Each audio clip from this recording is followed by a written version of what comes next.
Guys, napansin nyo yung ating dates. Tinanim ko to ay 2018, yung last ko na bakasyon.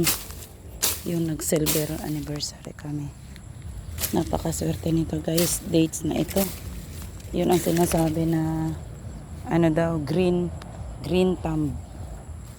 Green thumb ang inyong inday.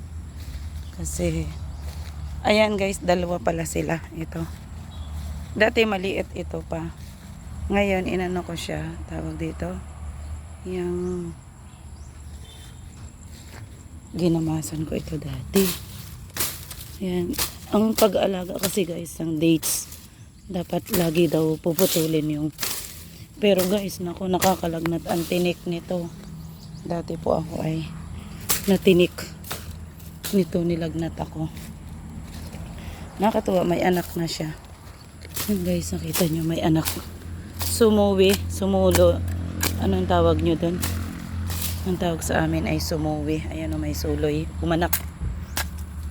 So, bawasan natin ang dahon. Ayan. Naku guys, hindi kayo dapat makatapak dito.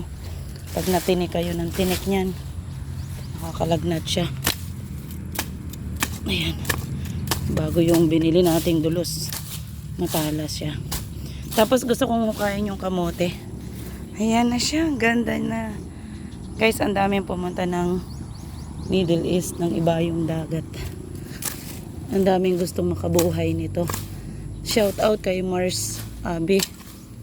Ang daming yung mga nanggagaling ng Saudi. Ayan. Eto.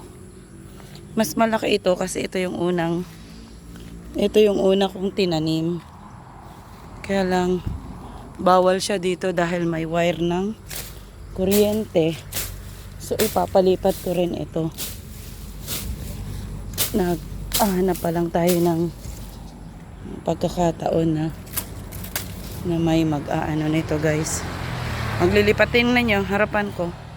May dates. Kala nyo ha, para akong nasa Israel. Napakaswerte ng tinutubuan ng dates na ito kasi nga guys, mahirap patubuin lalo sa Asia dahil ang tinutubuan ng dates ay yung disyerto, mabuhangin, mabato.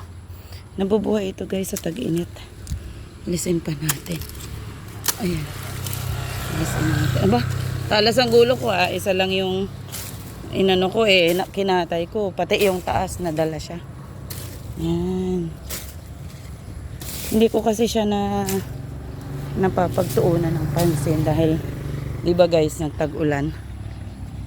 Ganda. Magukay ako ng kamote mamaya. Ganda ng sikat ng araw. Ito, may laman na guys, itong kamote ko na yan. Ayan, bawal kayong matinik nito kasi may to guys. Nakakalagnat yan, tinik niyan.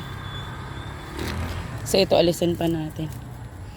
Dapat kasi yung dates, kunti lang yung tinitira nyo na sanga or dahon. Ayan. Ganda niya ha. Wow. Ang kaso, may hirapan na ang ko siya guys, papabunot natin. Lilipat natin sa lugar na pwede siyang tumayog na parang niyog. Ang ganda. Hindi ko in-expect na ako makakabuhay ng dates galing sa Israel. Dahil yan guys, napakahirap patubuin dito sa atin, sa Asia. Ito, humabol siya. Dati maliit lang siya